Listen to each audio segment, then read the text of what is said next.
It's the SNL Hall of Fame podcast with your host, Jamie Dew, Chief Librarian Thomas Senna, and featuring Matt Ardill. And now, curator of the hall, Jamie Dew. Oh boy, am I excited this week. I am so excited I almost forgot to say hello. Hi, my name's Jamie Dew, and this is the SNL Hall of Fame podcast. Please, before you enter, wipe your feet. We've got a quality shine to these floors that we have to maintain, you know, in these situations. How are you doing? I hope you're well. I mentioned off the top that I'm excited, and I'm excited because today we're talking about Jen Hooks, who is quite possibly my first comedy crush. I started watching SNL in or around 1986, and I remember just being smitten right away that this person could be so lovely, so talented, and so funny. So there's that. I hope you are ready to have your socks knocked off, because we've got Bill Kenney from the SNL Network joining us, and he will be having a conversation with Thomas about Ms. Hooks. But before we get into that, let's go over to our friend Matt Ardill and Matt's Minutia Minute. Matt, how are you doing this week? I am great, thanks, Jamie. And you? I'm excited. Jen Hooks, right? Yeah. Jen, she's an amazing performer. She was born in April 23rd, 1957. She passed away on October 9th of 2014, sadly, to leukemia. But she was an incredible performer, really respected by her peers. Her first season was in October. Her first episode was on October 11th of 1986 in season 12. This was during the Phil Hartman, Dana Carvey, Victoria Jackson, John Lovitz era. That was the year that A. Whitney Brown and Kevin Nealon first started as featured players. And she went in only for 4 seasons, actually. I had always felt longer, but her last episode was May 18th of 1991. When she retired. But after that, she did do 9. She was back as a special guest 9 times between 1992 and 1994. 9 times. So it was an interesting period that she was on, because that was during that post Dick Ebersol period where I think Lauren was still trying to figure it out. He was experimenting with formatting. Had like the middle players segment that they only really had for like 3 or 4 years. That's right. She went straight to a repertory player. She was actually originally supposed to be a part of the infamous Robert Downey Jr. Era, but she was passed up as, the rumor is Lauren said she was too old, but she was passed up for Joan Cusack. And when they burnt that cast to the ground, they came back and said, hey, would you be interested in joining the cast? So, what a good day that was. Yeah, and they were much better for it, because she is an incredible. Nothing against Joan. I love you in all of your brother's movies and the movies that you've done on your own. You're a wonderful performer, Joan, but not quite the right fit for SNL, I don't think. Yeah, she has some great characters, like the Candy Sweeney of the Sweeney Sisters. Yes. Marge Keister, Miss Connie, but I have to say, I always loved her impressions, like Ivana Trump, Nancy Reagan. Tammy Faye Baker was spot on. It was so great. It was, yeah. I mean, she was in all sorts of other things. I mean, she was a groundling along with Paul Rubens and Phil Hartman. She had a very strong relationship with Phil. Who's kind of her rock in many interviews, how she would discuss how he would help her through stage fright before shows. And, she was in Pee-wee's Big Adventure. she was in The Simpsons for the longest time as well. And yeah, she even dated Kevin Nealon prior to joining SNL. So they were dating as she went into SNL, Oh, which would wow. have made for a weird dynamic, I think, on set when your when your boyfriend is on set with you. But yeah, and they remained pretty close. So she was a really interesting and incredible player. Yeah, I agree. One of my favorites, really. Tried to get her onto the list last year. This year it was really easy when we met with the Board of Governors. They were like, Jen Hooks has to be nominated. So Yeah, yeah. And she is one of those people who can play so silly, but can also like there's a film, um, Love Is a Dream that they yes, played when both she passed away and when Phil passed away.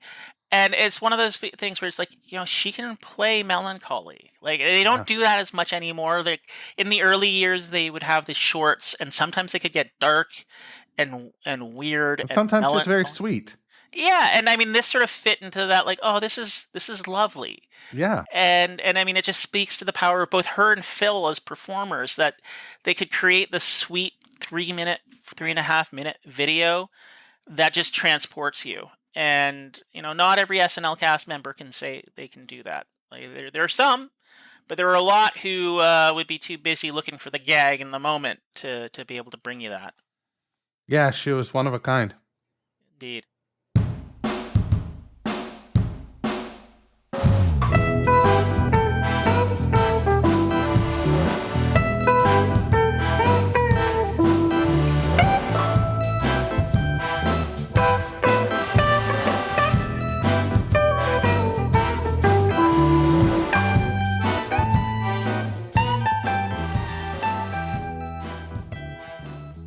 All right, Bill Kenney, thank you so much for joining me. Thanks for having me. Been looking forward to talking about Jan for a long time, and it's been a fun deep dive back into her career, which I like to do anyway. So, Yeah, no, it was very fun for me too, and I know we've had a lot of discussions recently, actually, about like Jan Hooks. So you're the perfect person. When we knew that we wanted to cover Jan Hooks this season, I immediately said Bill Kenney's going to be my guest. So happy to have you today. well, thank you, So happy to be here. Yeah, so Jan Hooks is a Georgia girl. I want to talk a little bit about her pre-SNL days. She got her start on TV. I guess she was one of the people who, before SNL, actually did a little television sketch comedy. So can you kind of set the table for people as far as what Jan Hooks' career looked like before she got to SNL? Yeah, it's actually pretty interesting, especially for the times, because it was kind of a very different world back then. Obviously, cable was just getting started, and no YouTube, no internet, obviously. But Jan found a way on. She had started at the Groundlings, where so many of the greatest SNL of all time have started. But then she ended up on this little remembered but very funny show called Tush. And it was a guy who worked for Ted Turner on the burgeoning WTBS Superstation in Atlanta. And it was just this kind of weird, crazy sketch show. And she couldn't have been more than 23, 24 years old, if that. And you can already see at that point what she's going to become. She had the comedy chops, as they say, right out of the gate. No issues with being funny, and no matter what she was put in, whether the sketch was funny or not, she was funny. And that only lasted for a year, but then she moved on to the little more remembered, not necessarily the news, Yes. on HBO. Yes. And she had a little bit more luck on there, and then ended up on SNL in '86. So Yeah, so I imagine Tush was maybe, I kind of liken it a little bit in my mind to what NWA wrestling or like WCW was to like TBS. Like maybe Ted Turner wasn't as hands-on. Would that be fair to say? Is that as far as like he kind of let them have their playground to kind of do whatever they want. Yeah, and I mean, the funny story behind Bill Tush himself is that he was hired on TBS because Ted Turner was told he had to do a news show if he wanted to be a superstation. He wasn't told what time of day it had to be on or anything like that. So he did this news show at like 3:30 in the morning and turned it into a comedy show. And that was so it was almost like Ted owed him a favor after that and kind of just let him play. And again, I mean, not as many people. I don't think TBS was in nearly as many homes at the time. It was a superstation for maybe a year at that point. You know, it wasn't as nationwide known as it became in the mid 80s. So we're going to give people in the Atlanta area a chance. We're going to give them a little creative space to kind of do this show here.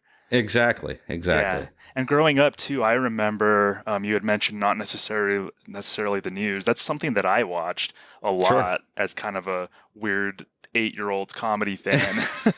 Same. Imagine an 8-year-old watching not necessarily the news, but I enjoyed it. And just as a refresher, like how would you describe not necessarily the news? It was almost like a prehistoric Daily Show. You know, they did this set behind a news desk, but then they would throw it to correspondents out in the field and things like that. And it was on HBO, so there was no censorship. There was no, rules about anything. So, and HBO was really starting to get into, doing some of these shows like that. They had First and 10. They had this show. So this was kind of the beginning of HBO finding their original programming. And they also were able to kind of do whatever they wanted to do. Yeah, exactly. And you also there's some SNL ties there too. You had Rich Hall, who was a cast member on there, Conan O'Brien, Greg Daniels was a part of it, Harry Shearer. I think post SNL, Harry Shearer had some involvement in not necessarily the news. So yeah, and I guess, for a long time there, I didn't even realize Jan was a part of that show. So two things that I enjoyed, I didn't know were actually connected. Right. Kind of blows your mind when you're younger, right? Yeah, no kidding. All sorts of stuff. Yeah. So after, Tush and not necessarily the news, we get Jan starting off at SNL. So you're an SNL historian. How would you characterize where the show was around the time Jan started on SNL? Where was the show? Well, the funny thing, I always say this because everybody always says, your favorite cast is the one when you were in high school or middle school. And that is true for me as well. But I often wonder if I had been a fan just 2 or 3 years earlier, would I have become a super fan and a historian? Because, boy, it was in a bad place. Lorne Michaels had come back in '85 and actually rejected Jan in favor of Joan Cusack, which is funny in itself. But season 11, which preceded Jan and the rest of them coming on, was an outright disaster other than Jon Lovitz. And for the first time in its history, it only got renewed for 13 episodes. It wasn't guaranteed a full season. It was in a lot of trouble. And it's very rarely been on that kind of chopping block. You could say after season 20 that it kind of was teetering as well. But it's very rarely been like, oh, this show might go away.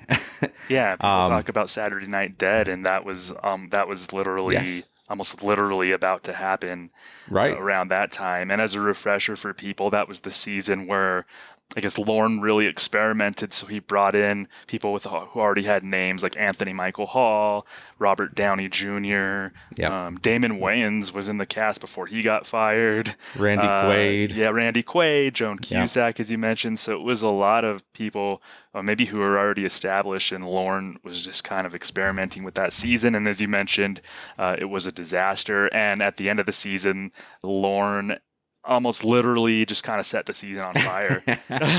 That's right. Final sketch has Billy Martin as the host setting the stage on fire, and Lorne famously comes in and only saves Lovitz. Billy, what are you doing? I'm setting the room on fire. That's what I'm doing. What do you mean? What do I mean? Listen, Michaels, if I'm fired, then I'm taking the cast with me. Billy, are you crazy? If you set the cast on fire, they won't be able to do the show next year. That's right, Big Shot. I've got to go in there.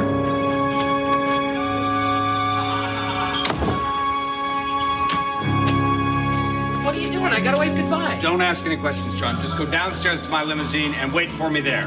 While Nora and Dennis ended up surviving as well, that was kind of the like, okay, this is done now.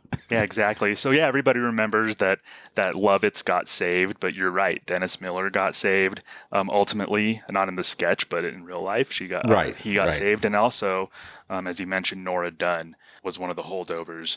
So we go into season 12, and I think that's a really good segue to start talking about Jan Hook's work on SNL. Right away, we see chemistry that she had with Nora Dunn. Yes. What do you remember about that partnership? It's so crazy to look back on it. And, there was so much talk this past season about James Austin Johnson coming out of the gate. Back in the day when there was an entirely new cast mostly, these people had to kind of put themselves out there and become stars immediately. And, the cast was tiny. It was 7 people plus 1 featured player. So there was no choice but to be funny right out of the gate. And you had Dana Carvey doing his, chopping broccoli in the first episode, and you had Phil Hartman in so many different things. But Jan she was in the background in a few things that first episode, but by the second episode is when we see the Sweeney sisters for the first time. And that's probably the most remembered character that Jan had. Yeah, definitely. She and Nora Dunn, of course, the Sweeney sisters, they did that 10 different times on the show throughout a few seasons. I think that was the most sketches that Jan did that was recurring. Yes. Was as part of the Sweeney sisters. And as you mentioned, that was in her second episode that she and Nora did that. And Nora Dunn has said that she and Jan actually had to fight for the sketch because the writers said it was too much like Nick the Lounge Singer, of course, right. The famous Bill Murray character. But then everybody fell in love with it at read-through. Can you speak on kind of the similarities, but also ultimately differences between the Sweeney sisters and Nick the Lounge Singer? I mean, you can't deny the similarities. There's obviously, this lounge fly kind of singer who's, riffing off of whatever current music or whatever place he's in and going out to the crowd. And there was that aspect of it.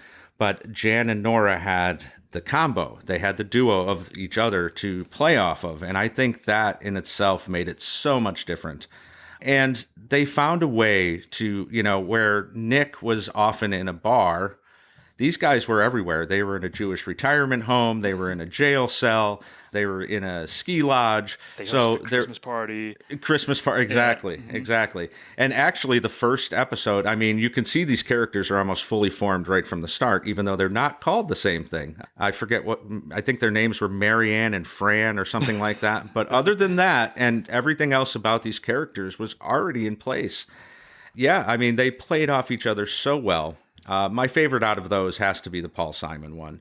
Paul Simon's kind of trying to hide out in this, ski lodge, and he doesn't want to be bothered by people. And of course, they turn it right into a Paul Simon medley of songs and, sing to him and go over to the table. And Jan famously goes over and sings Bridge Over Troubled Water. And then they always end it with, clang, clang, clang went the trolley. And yeah, that was kind of the famous, if there was a catchphrase, I guess. Right. With the Sweeney sisters, that would be it. And they were so darn charming to Paul Simon that he started, the bit was that he was like, nah, I just kind of want to be in the background. And then they actually got him to participate. That's right. That's right. In the song. Hop off the bus, Gus. Yes, exactly. Exactly. We'd like to help you with your problem to be free. There must be 50 ways to leave your lover. Just slip out the back. Jack. Yeah! Just make a new plan. Stan. No need to be coy. Roy. Right! Just listen to me. What was it specifically about Jan that kind of popped out to you? It could be the Sweeney sisters or just kind of like when you first started noticing her, kind of just what popped out. Oh, she was game for anything. And, I think, one of the things that she did differently than the 6 years prior to her on SNL, that's one of the dark secrets, dark sides of SNL was that from 80 to 86, there wasn't a lot of work for the women on the show. And the very talented Mary Gross and Robin Duke and Julie Louis-Dreyfus were relegated to housewives and these background roles for the most part. And it was a shame. And that's one of the reasons why I think Jan is so important to the history of the show. because she didn't do it by herself, but being part of such a great cast, and she differentiated herself and made herself stand out, especially among the female cast. Her impressions were fantastic. Tammy Faye Bakker obviously is, she famously says in the Live from New York book that she suggested it at the beginning when she was on the show, and nobody knew who this woman was. She was just this person down in the South, but then the scandal broke in early '87 in her first season, and she got to do it, and famously did it on Church Chat. Well, thank you, Church Lady. It was kind of you to invite us here. And I just want to thank all our partners for all their love and their support and their prayers. So Tammy Faye Bakker was someone who Jan would see on television. That's and right. Thought was just this outrageous character. But then, of course, Tammy Faye's husband, Jim Bakker, got caught up in a scandal. And so Right. great excuse for Jan to pull that one out. And on Church Chat for Jim to get shamed by the church lady. That's right. That all coalesced. That was perfect timing. Thank you so much for bringing up that point about Jan and her role, because back then we're talking like mid 80s, there was still, so much misogyny, especially in the comedy world. That whole ridiculous notion that women aren't funny or whatever still permeated the comedy world. Like, it was definitely a boys' club. So that's such a great point about Jan, and to another extent, Nora, but Jan's role in kind of breaking through right there. That's such a salient observation. Yeah, I think that is one of the most important things, that we were right at the point of comedy in general finally getting to the point of acknowledging women. With Roseanne Barr getting her own show, her own sitcom, and then Elaine Boozler and things of that nature. But Jan was definitely at the forefront of that. So yes, definitely. Well, since we're on the subject of Jan's partnership with Nora Dunn, I want to continue this. But first, I have, leading into this, I have a little game for you. Bill, are you ready? I'm just kind of springing a game on you. Oh, boy. All right. So you've played. I was told there'd be no math. You've played Two Truths and a Lie. I'm sure you know. Do you know what that is? I believe I do. All right. So I'm going to name. Okay. So this is going to be related to Attitudes, the sketch that Jan and Nora did together. Yes. And so I'm going to say three things, and two of them will be true and one of them will be a lie, and you have to spot the lie. Okay. Yeah. All righty. So in Attitudes, that sketch usually featured eccentric guests that Nora and Jan would interview. Yes. So which one of these statements is a lie? John Malkovich appeared on Attitudes as Len Tuckwilla, and he was a driftwood sculptor. Ted Danson appeared on Attitudes as Arnold Tellman, and he made wicker ornaments.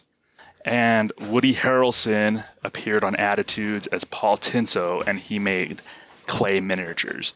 So which one of those is false? I know Malkovich is true for sure. I'm going to say Ted Danson. Ted Danson did not appear on Attitudes Yeah. as a wicker ornament maker? Yes. You're correct. Yes. So John Malkovich appeared on Attitudes. Great job, Bill. See, you Thank were you. Flustered at the beginning, but I knew you had it. So John Malkovich appeared as a driftwood sculptor. Woody Harrelson appeared as clay miniatures. Just for extra credit, do you remember the other guests? Gina Davis, for sure. Mm-hmm. She collected vintage items for presumably a thrift store. That's the only one I can remember off the top of my head, yeah. And then they had Christopher Walken on, who was Rainbow Head, who was a big sports fan. Yeah, and that's kind of the one that actually really stood out to me. Okay. Was when Christopher Walken was on. So those Attitudes, for me, as much as the Sweeney Sisters, the Attitudes sketches, which was based on a real show. Oh, yeah. Yeah, those Attitudes sketches really resonated with me. Do you have fond memories of those?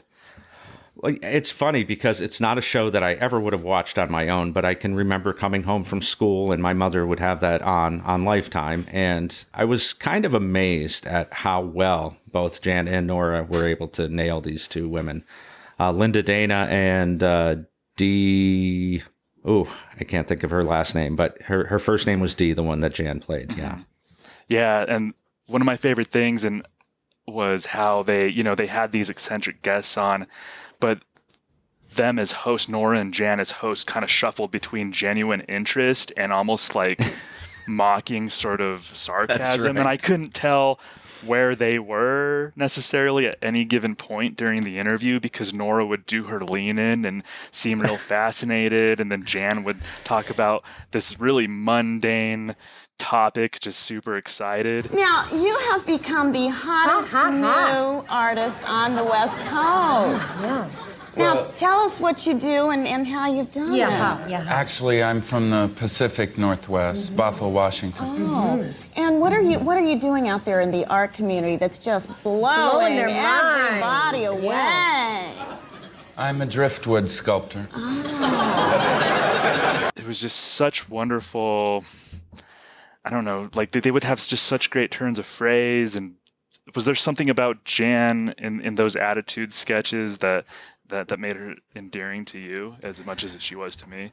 Well, she was the second banana both on the actual show and on the parody of the show, and she kind of let Nora just run away with it, and she didn't mind being in the background in that sense, and showing the empathy to these guests as Linda Dana was, leaning in, and yes.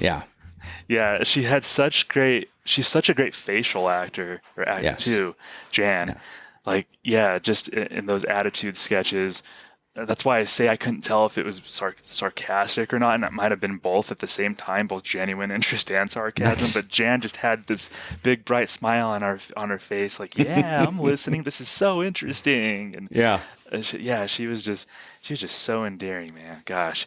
So yeah, I'm gonna kind of let you run with wherever you think we should go next. Well, I mean, the one that she's not most famous for, but definitely up there, was the Brenda the Waitress sketch with Nora and Alec Baldwin, and Phil and Kevin are diners at the time. And she goes back and forth. You talk about this with attitudes. She was able to go back between being sweet to these two, very sweet diner restaurant customers. Sweet and simple. Yes. And then turning a couple of feet and talking to Alec and, flirting / fighting with this guy who comes in off the street, and, the double entendre of it all, there's free pie with your meal. You shouldn't give away your pie with breakfast. It makes you look cheap. And, this is one of Alec's first time hosting, and it showed what a great host he was going to become. But she really carries this sketch, and she just had that ability to go from, turn it on and do another kind of attitude with the sketch. So that was amazing to me what she was able to do in this. Oh, man. His type just makes me crazy. Phew. Look at him sitting on that stool like he's doing it a favor.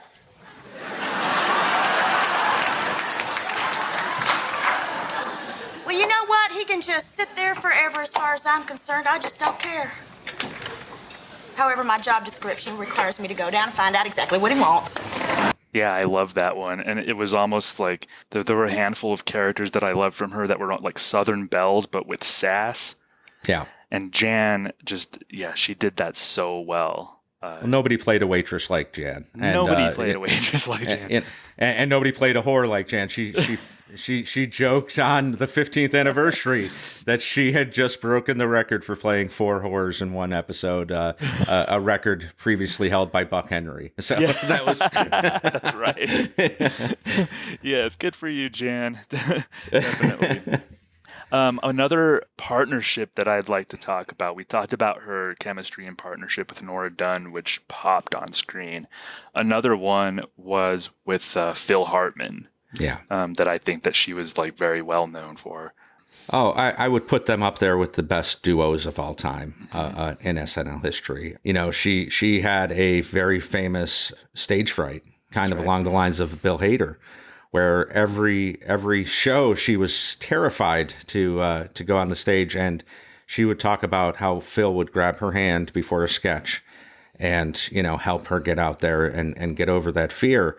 And, this is why they were bonded together so often. She played so many roles with him, Bill and Hillary, and Ron and Nancy, and Jim and Tammy Faye, as we've talked about. but then they could just be in a sketch as husband and wife. They had such a great, playful way of working together. And elevating each other's games. And Phil is up there with one of the greatest cast members of all time as well. So the fact that these two people were working together on a weekly basis was a treat. Yeah, definitely. I'm reminded immediately, one that I really remember when I was a kid was The Honest Man with Joe Montana, when Phil Hartman and Jan were on a date, and they had their inner monologues going that were saying what they were really thinking, and then Joe Montana comes in and kind of says this kind of famous line that he tells them that if they need him, he's going to be in his room masturbating. That's right. So that was a great chemistry between Phil and Jan right there, like you said. And of course, Love is a Dream is the Phil and Jan sketch. Tell us about Love is a Dream. Well, I mean, it's such a sad kind of segue that the last time Jan was on stage at SNL was the 25th anniversary in 1999, and she was on stage with the entire 86 to 91 cast, Dennis and John and Mike Myers, and they introduced this. Phil had just passed, a year earlier, and her and John introduced Love is a Dream and spoke about, how important it was. And it kind of shows this beauty between these two. And then sadly, 15 years later, Bill Hader and Kristen Wiig, the night Jan passed, go on stage and introduce the same piece. And that just speaks to, how important these two were to each other. And there's not a bit of comedy in this. This was, just sweet, melancholy.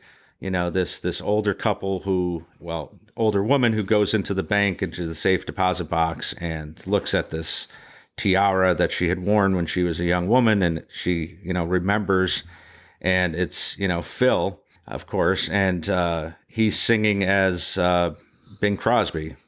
It's a movie from the 40s, Emperor's Waltz, I believe it was called, and they just kind of dub over, and he seems like he's singing to her, and then she sings to him.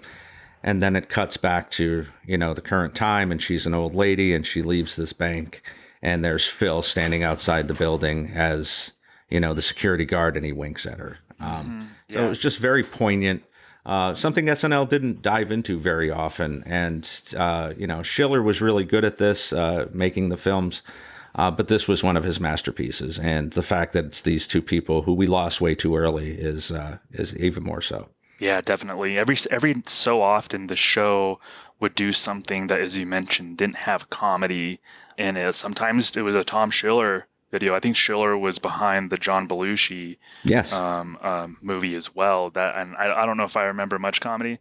Not really. I mean, it was played tongue in cheek, but but it wasn't like a slap in the face comedic. And Love is a Dream was definitely played for just being a heartfelt thing, and that just goes to show with not only Phil but with Jan just how beloved they both were. That there didn't have to be any jokes in this. We could just see two people who had definite chemistry and that they loved each other, but just like in a friendly way. Jan and Phil loved each other, and that just came across so beautifully. Absolutely. In Love is a Dream. So if anybody hasn't seen that or hasn't seen that in a while, go check that out for sure. Definitely. My favorite, we've talked about some of Jan's famous sketches, Sweeney Sisters, Attitudes, Love is a Dream, her Tammy Faye Baker impression. My favorite thing that Jan did on the show was the Betty Davis video will sketch. To me, if someone was to ask me, what do you love about Jan Hooks, I would show them the Betty Davis video will sketch. That's right. Do you have any memories of that Betty Davis sketch? Well, as you'll know, earlier this season, Keenan did a video will in an episode, and the best part about it was that it brought people back to this Betty Davis sketch, because they're like, well, Keenan did this really well, but let me show you something that's even a little bit better.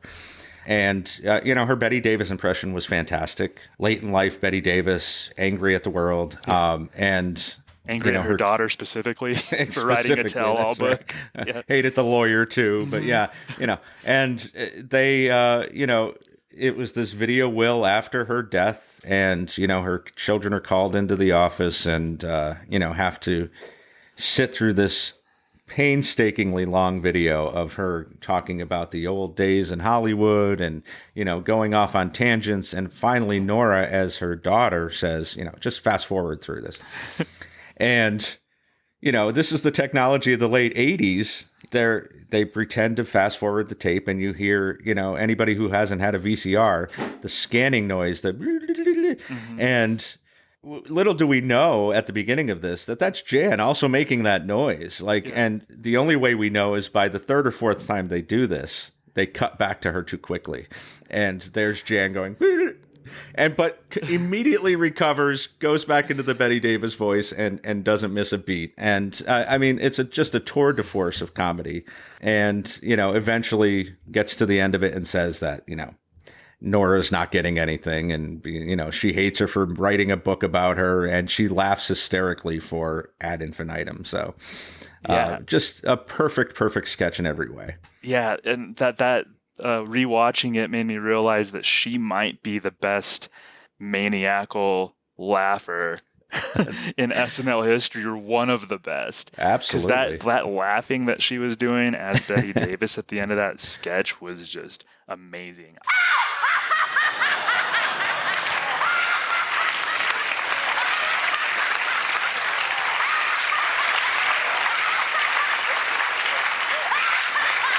I could not laugh like that, but she was just keeping it going, and oh god, that was so great. And I think it was appropriate that you said that Nora Dunn as her daughter was totally left out of the will, but the person who was given all the money was her son, who was played by Phil Hartman. Right, and it's the perfect encapsulation also of that era. There were no superstars. They were all so great, and the fact that John Lovitz as the lawyer and Phil and Nora as the children are just playing these very straight people, not a laugh among them. She gets all the laughs, and, it just worked out that the next sketch, somebody else would get the laughs. And it never seemed to be an issue with who was going to be the king or the queen of the show. And that's why I think it's the best era of SNL, for sure. Yeah, it's certainly the era, Jan was on from 1985, 86 to 1991. Yeah, and that was definitely the era that was my cast too. So Jan was definitely a huge part of that. So are there any other characters or sketches that we need to talk about as far as her Hall of Fame candidacy? Well, I think the only other thing I would bring up, and it also speaks to how great she was and how important she was to the show. So in 1991, she decides to leave. Now, this is a different era of SNL, where if you were going to do something else, a movie, a TV show, a directing gig, you pretty much had to leave the show. Lauren wasn't going to let you split your time, and she was going to do Designing Women.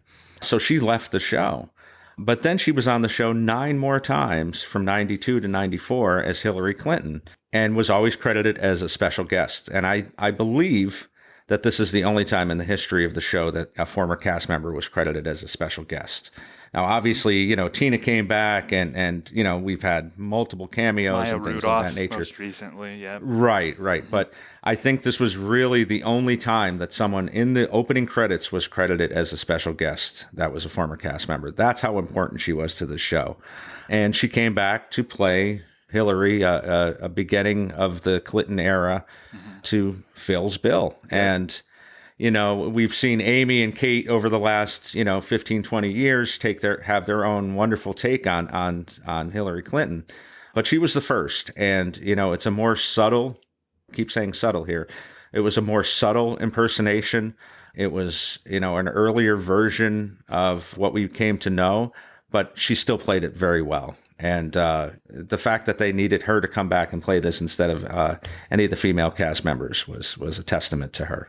Yeah, definitely. Very memorable as the first Hillary Clinton on SNL. So the two most prominent things I think she did after SNL, you mentioned Designing Women. She was on for a couple seasons, and she also was on Third Rock from the Sun in the late 90s there. Appeared in a couple of episodes of 30 Rock, actually, as Jenna Maroney's mom. Yes. Which I think was wonderful casting. And Tina Fey does this. She had cast Buck Henry as her dad, as Liz Lemon's dad in 30 Rock. She cast Jan Hooks as Jenna's mom. Nice little nod to SNL history from Tina. Oh, without a doubt. And Tina said as much that, Jan was one of her main influences. And Jan, sadly, towards the end of her life, wasn't working very much for whatever reason. Maybe stage fright? We had alluded to stage fright. I wonder if... I think that was part of it for sure. I think she had other illnesses that she was dealing with, but apparently she was working just enough to keep her health insurance, her SAG health insurance. But somehow Tina talked her into doing 2 episodes, and I'm so glad that she did, because we got to see her one more time as this incredible tour de force. Yeah, that was such an exciting, as a big 30 Rock fan. Oh, of course, yeah, I think both of us are probably big 30 Rock fans. That was such an exciting thing to see Jan Hooks pop up on the screen. Yes. It was like I was a kid again. That's watching right. her on SNL. It was so awesome. Yeah. So she passed away, sadly, October 9th, 2014. I know that hit me like a ton of bricks. There have been certain deaths, like Phil Hartman's hit me hard. Chris Farley hit me hard. Jan did too. There was just something so endearing about her. I assume that had a big effect on you. Oh, same. I mean, I'm not embarrassed to say she was one of my first crushes, and she definitely got me into comedy. That whole cast of 86 to 91 was so important to my life and who I became, and my sense of humor. And Jan was such a huge part of that. That was devastating when we lost her. Yeah, definitely. And Jan's one of the cast members that people seem to speak most glowing about over the years. Like, it reminds me of how people talk about Gilda Radner in a way. Just people loved her. And, why do you think Jan is so loved? And I guess by extension, why do you think she's a good candidate for the SNL Hall of Fame? I think she just had this incredible respect of her peers, and not just the people that she worked with, but the people that came after her. I mean, I think you can draw a pretty straight line from Jan to Molly Shannon to Kristen Wiig, all the way to Heidi Gardner. I think one of the reasons I love Heidi Gardner so much in this current cast is she reminds me so much of Jan. She doesn't always have to have the spotlight on her. She's a chameleon in the roles that she plays. And this was something that Jan was all about as well. Going all the way back to, Lorraine Newman has said she is the most important person in SNL history. Wow. Now, she's an original, not ready for primetime player. Yeah, and Lorraine's been around some important people in SNL history. Worked with Belushi and Aykroyd and Chevy and Bill Murray and Gilda, and says that. So I think that's testament to, the kind of person that Jan was, a singular talent, and that's why I think she belongs in the Hall of Fame for sure. Wow, well said. And thank you so much, Bill. I knew you were the guy to talk about Jan Hooks. That was a wonderful conversation. So yeah, thanks for joining me. Yeah, anytime. Thank you.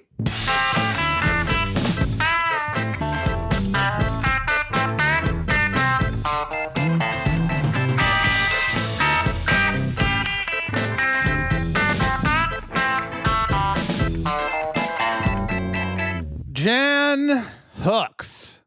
Yeah, Jan Hooks. Jan Hooks, SNL Hall of Famer. How does that sound? To me, that sounds like a lock and a key, and it is a done deal as far as I'm concerned. When I cast my ballot, it will have Jan Hooks' name on it. Absolutely, for certain. What about you? What do you think? That's the important thing here. Have you registered to vote? When the time comes, you're going to need to have registered to vote for your Hall of Famers. And I think it's real important that you do that sooner than later. You can do that by clicking on any of the SNL Hall of Fame links for episodes or on our SNLHOF.com webpage. Now, let's seal the deal here once and for all and play the aforementioned sketch that Thomas and Bill were referring to the hilarious impersonation of Betty Davis. And this is the, I don't know what you would call it, the will reading. We'll call it the will reading. That's what we'll call it, the will reading. I'd like to offer my condolences. Your mother was a truly remarkable woman. Yes, she was. There will never be another like her. Mother and I had our differences, but I'd like to think that in the end, deep down, she loved me very much. Yes. Well, Miss Davis was a very thorough woman. About a year ago, she sent me a videotape of her last will and testament. And no one has seen it until now. You mean we're actually going to see our mother? Yes. Now, this can be very upsetting. Will you be all right? We'll be fine. Go ahead. Ladies and gentlemen, Miss Betty Davis. Hello, Michael. Hello, BT. If you're watching this, it means I've kicked the bucket. And you are with that oily lawyer. He tells me I am worth a lot of money. Well, I don't care. The only thing more trouble than money is a man. And the only thing more trouble than a man was John Barrymore. 1931. Howard Hawks was throwing a party for Edna Ferber. I arrived late and everyone was in the pool. Well, the day before, Jack Warner had given me a hat. You see, we had been at the lounge in the Roosevelt Hotel, and he had lost a bet that Preston Sturgis could hold more cashews in his mouth than me. Well, John Barrymore saw this hat and decided then and there that he did not like it one bit. I had just finished The Old Maid a week before, and it was a dreadful picture. The woman who did my hair was stealing cigarettes from my purse. Is there any way we could, fast forward? Yes, to the part about the estate. All right. Childish pranks. So, no intention of making the picture unless Harry Ritz apologized. I mean, those were perfectly good shoes. And I wanted them back. Just scan a little further. Just scan a little bit further. All right. A telegram from Lon Chaney explaining the whole. Nobody.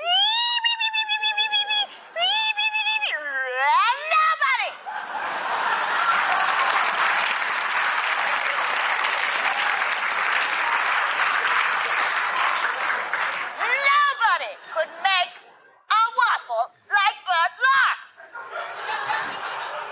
Now. We might not need to scan. Well, yes, that's a good idea. Why don't you just fast forward? Whew, remarkable woman. Yes, very. She's seen so much. Let's check it now. And Ronald Coleman had sent me a dead owl.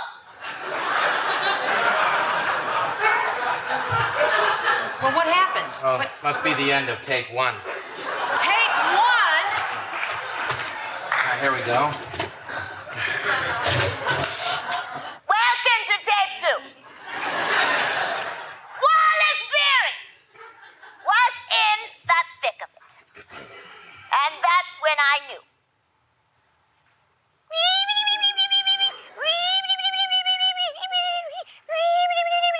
Wait, what's that?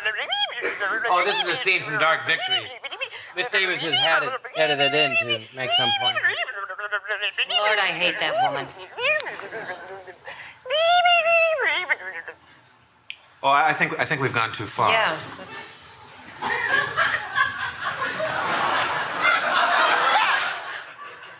I fell out of my chair. It's just as well, because I just remember the whole point of making this film is to give away my money. Oh, this is it. Be quiet, be quiet. Now let me see.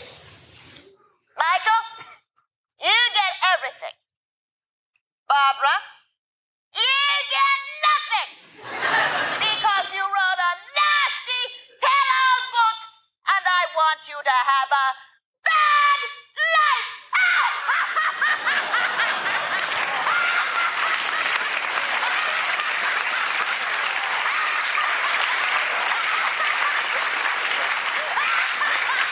I get nothing? Well, this just can't be right.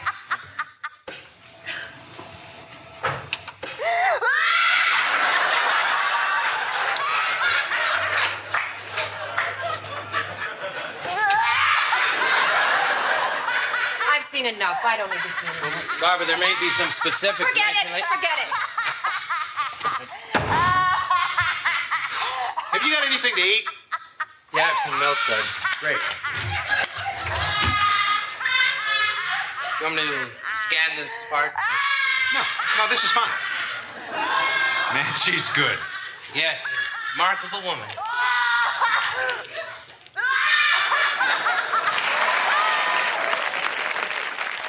A remarkable woman indeed. In this case, though, we're talking about Jan Hooks, not the late Betty Davis.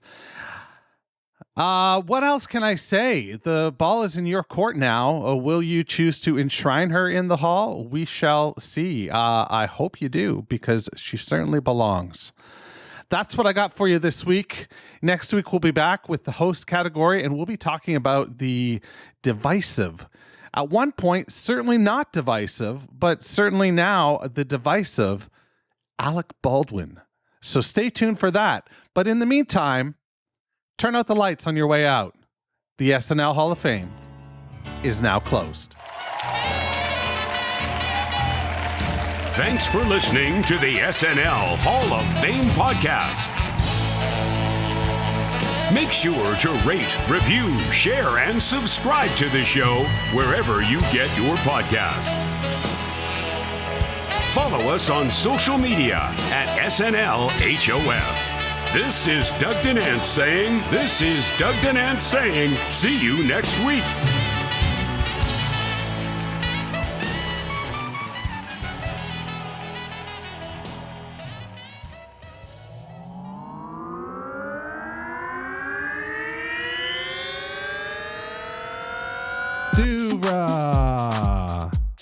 Podcasts and such.